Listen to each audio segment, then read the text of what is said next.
Hello everyone, thanks for checking out my video. Welcome to my channel, Jersey Shore Pondscapes Videos. My name is Chris. Yes, we talk all about koi ponds, water gardens, the whole bit here. Everything from filtration to design, construction, aquatic plants, fish, maintenance, taking care of the ponds, the whole bit.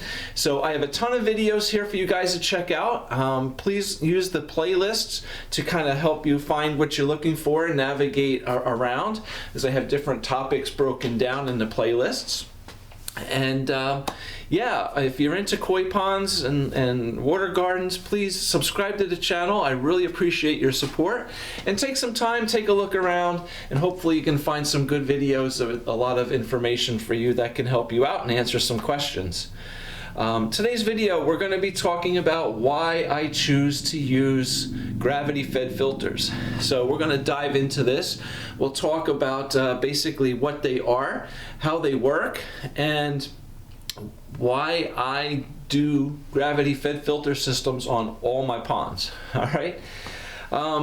So let me start off by saying how I got into all this. So when I was a teenager, I got a job at a local garden center, and that garden center began to bring in some pond supplies, little plastic or fiberglass preformed pond shells, little pumps with rubber tubing, little filter boxes. And this is over 30 years ago. Right, so all this pond building stuff and backyard garden little ponds were just really starting to get going here, in our area, and it was totally brand new. And somehow it became my thing. I set up a couple displays at the garden center, and I just enjoyed it. I just really liked it, and eventually, thereafter, it became a hobby of mine as well. And I started learning more and more about it, and it became my thing. So we started off, like I said, selling some pond liner, but most of it was plastic preformed shells. Things, they were maybe 5-6 foot by 3-4 foot. They were small, anywhere from 100 gallons to maybe 350 gallon little ponds, small.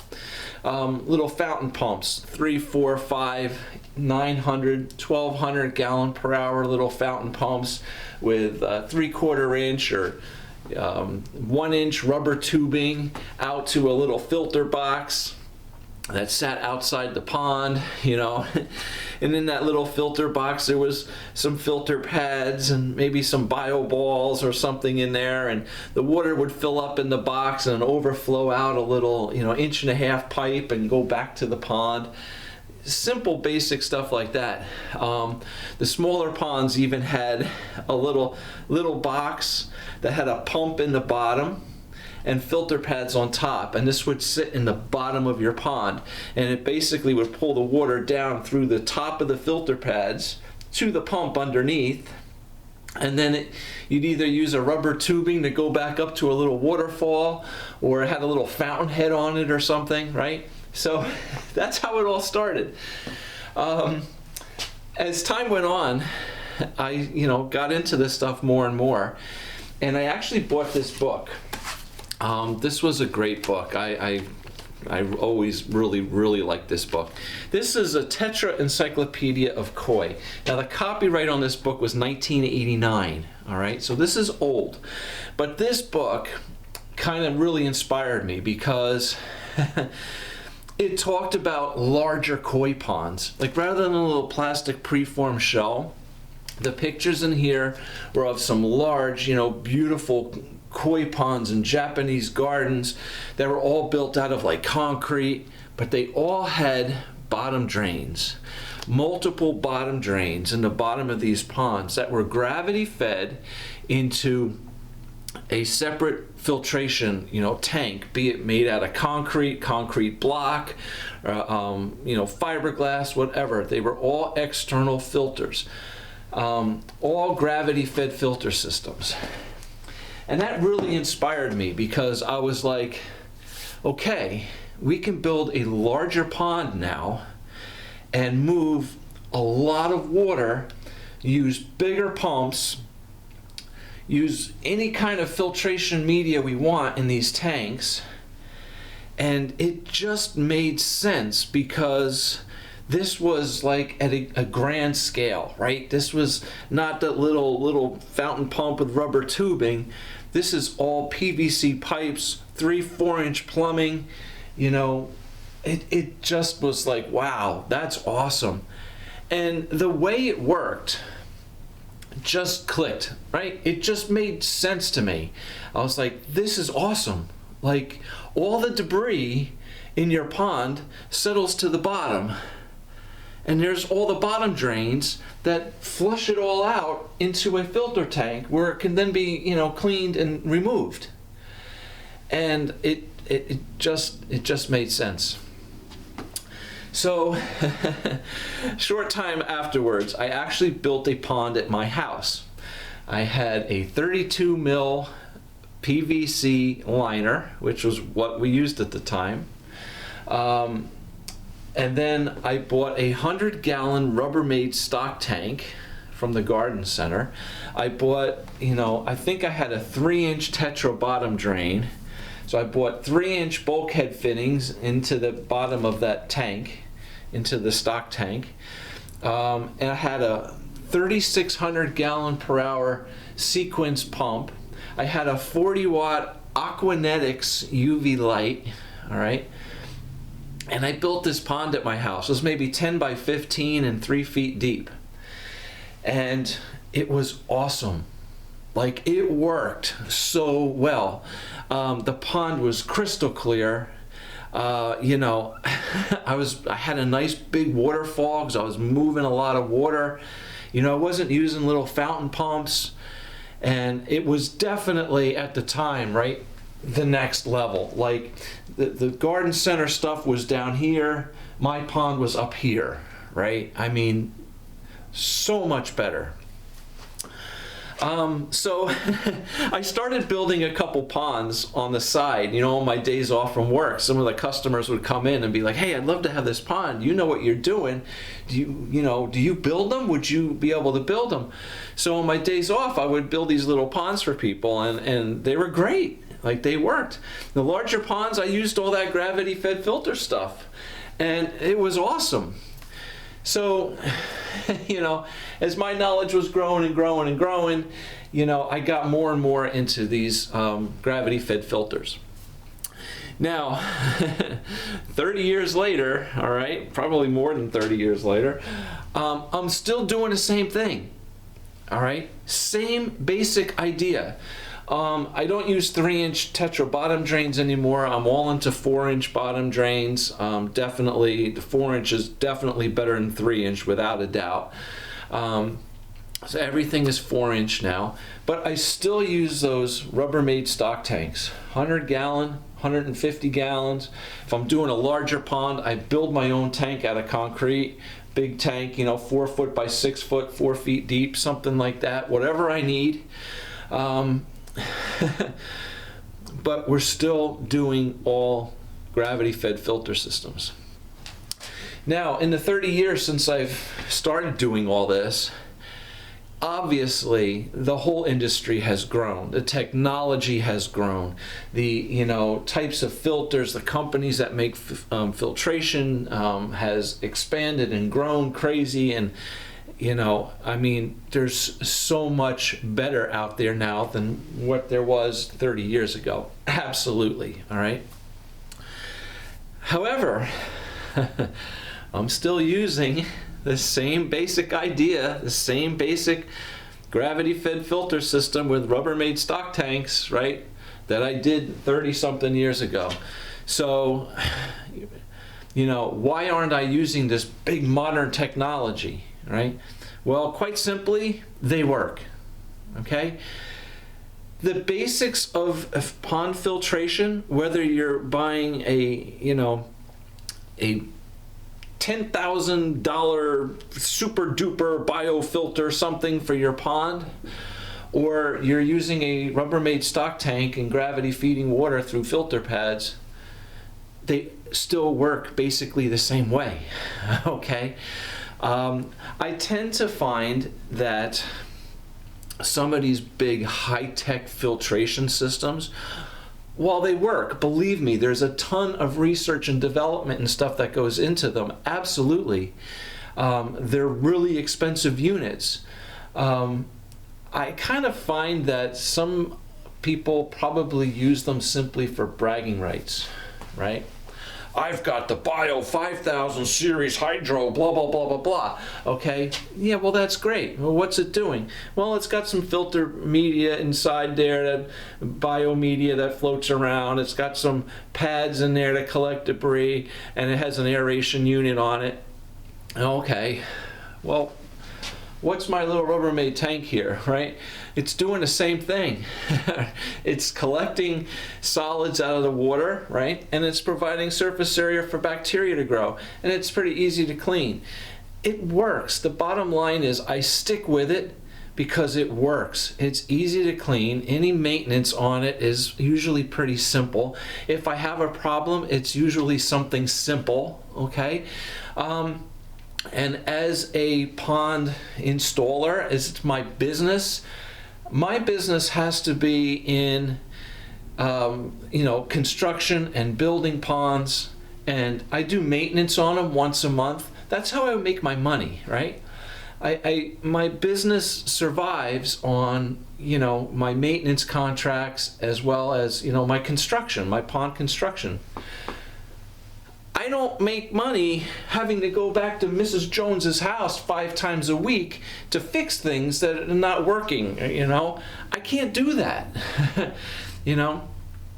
I currently, right now, I have about 165 ponds that I have to close for winter, all right? If those 165 ponds, if I had problems with all those ponds, and I had to run to all these houses constantly to fix this, fix that, do this, fix this, I'd be out of business a long time ago, all right? So I need to install filter systems that are, they work, right? They keep the pond clean, happy, and healthy. They're easy to maintain, and there's minimal problems that occur with them, all right? So I don't have to run back every day. And that's what these filter systems do and provide for me. That's why I stick with them, all right? They're relatively cheap, than a lot of these other big fancy filters, okay? And they work. So I don't see a need to go out and buy that Bio 5000 series, blah, blah, blah, when my filter tanks with the gravity-fed filters work beautifully. Now, I have built ponds that are 500 gallons. I've built ponds that are over 20,000 gallons. They all have the same systems, right? Just obviously scaled different sizes, right? Larger ponds might have, 5, 6 bottom drains. Smaller pond is 1, all right? But it all works the same way, all right? That's why I do it. Now, the real key here with bottom drains, which I get questioned about occasionally. I don't use rocks and gravel in the bottom of my ponds, all right? To me, that totally defeats the purpose of having a bottom drain, all right? Well, for one, if you have a bottom drain and it's all covered with rock and gravel, obviously the water and stuff is gonna be blocked from flowing through it. All the debris, the settlement that falls down to the bottom of your pond is not going to go down your bottom drain. It's going to get clogged up, stuck in your gravel in the bottom of the pond. So no rocks and gravel. So people say, well, what do you put on top of the liner? I say, nothing. The pond stays perfectly clean. I never have to drain it. I never have to clean them. There's nothing built up there. All the debris goes to the bottom, goes through the bottom drain and out. The pond gets a natural green slime coat all around the liner. It all blends in, it all looks natural. That dark color actually shows off the colors of the fish better. So, I get the, well, I want it natural looking. Well, you know what? Your landscaper builds you a pond, he puts all nice, beautiful riverstone gravel in the bottom of the pond. It's going to look nice for about a month. Then it's going to start turning green, right? A lot of that gravel is going to start turning green and stuff anyway. So I think that just personally, the disadvantages of having rock and gravel in your pond is too great for me compared to having no gravel, a nice, clean, healthy system that's easy to maintain. All the ponds that I have to clean throughout the year, 90% of them all have rocks and gravel in the bottom, okay? And I have to clean it, and it's a mess, all right? All that rock and gravel holds all that sediment and silt, and all that stuff just rots and decays in the bottom of the pond. It creates a stinky, smelly, dirty environment, all right? I don't want that. I want my ponds clean, all right? So to me, you know, yeah, I don't put rocks and gravel in the pond. I don't have all that pretty gravel, rock and stuff down there. People come and look at my ponds. They come in, they look at the fish, and they never once say, oh my God, that liner is, you just have liner on the bottom of the pond. No, they look at the fish, they look at the waterfalls. They never say anything about there's no rock and gravel on the bottom of the pond. So, yeah, I mean, there's different sides to it, okay? But, you know, the bottom line is gravity-fed filters, to me, are the best way to go, all right? Everything, think about it, everything that gets into your pond, all the dirt, waste, you know, sediment from whatever, sand, silt, leaves, fish waste, fish food, everything ends up sinking and going to the bottom, right?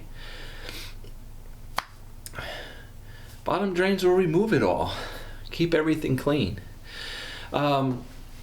Skimmer units are really popular, right? And I've seen, you know, a lot of people saying, well, the skimmers are the best thing, because if you pull all the water off the surface of the pond, all the debris that falls in the pond, like leaves and stuff, will all get pulled into the skimmer and they won't fall to the bottom. And I say, well, that's nice in theory, but that's not the way it works. All right, it's just not the way it works. Leaves fall in the pond, okay? Not every leaf that falls in your pond 20 feet away from your skimmer is going to make it into that skimmer. Sorry, it's not. All right. If you have lilies and plants in the pond, right, those leaves that fall in your pond are going to get stuck in between those plants before they get to your skimmer. All right. Skimmers work great. They really do. They pull so much stuff in, but they're not going to pull everything in, all right? That's, you know, if your pond is larger, bigger. Now, so I've heard that argument, but here's the other thing. The leaves and stuff that fall into your pond are only part of the debris that's generated in the pond. The rest of it is generated in the water column, right? From your fish, right? Fish waste. Fish are pooping in the water. Excess fish food. Your water lilies and your plants, the leaves, the flowers die off. They're rotting. They're falling to the bottom. They're not floating to the top and then getting sucked into the skimmer. All that stuff goes to the bottom. I've heard things about, you know, well, you have gravel and rock and stuff in the bottom of your pond, and yeah, all the sediment goes down there, but if you have big fish, the big fish will swim around, and as they swim around, they stir up all the debris, and eventually it gets into your skimmer. No, it's not. It's going to make a big cloud in the water, and half of it's just going to settle back into the rocks again. You know, in practicality, nothing is going to work as good as bottom drains, in my opinion.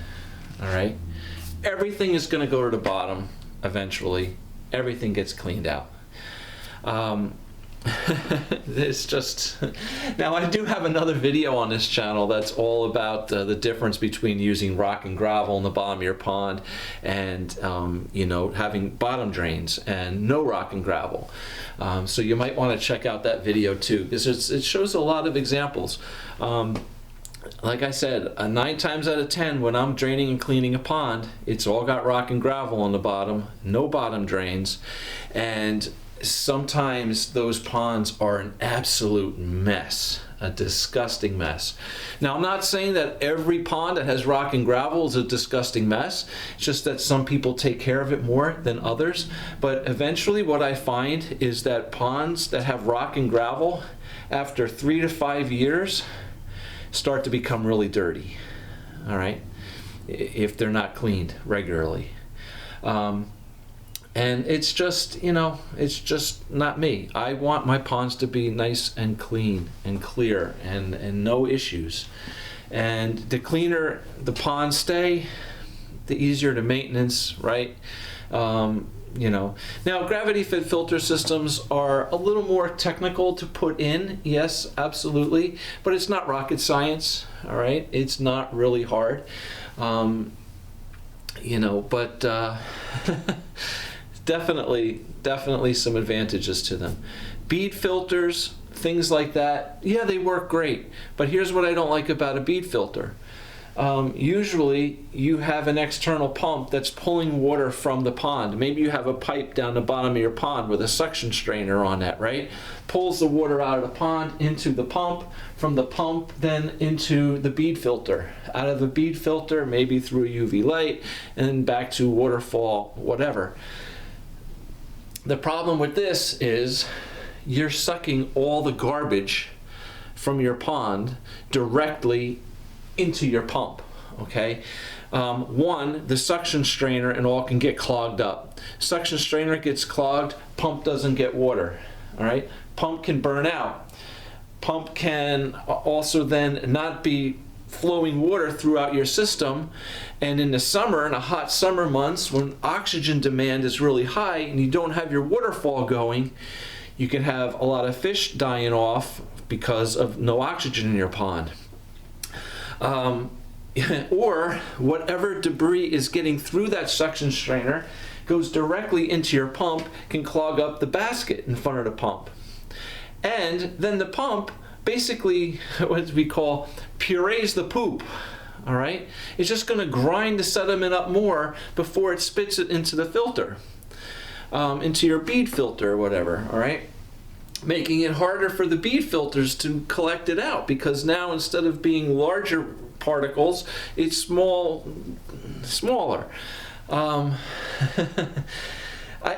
You know, pulling garbage directly from the bottom of your pond into your pump is not the ideal situation.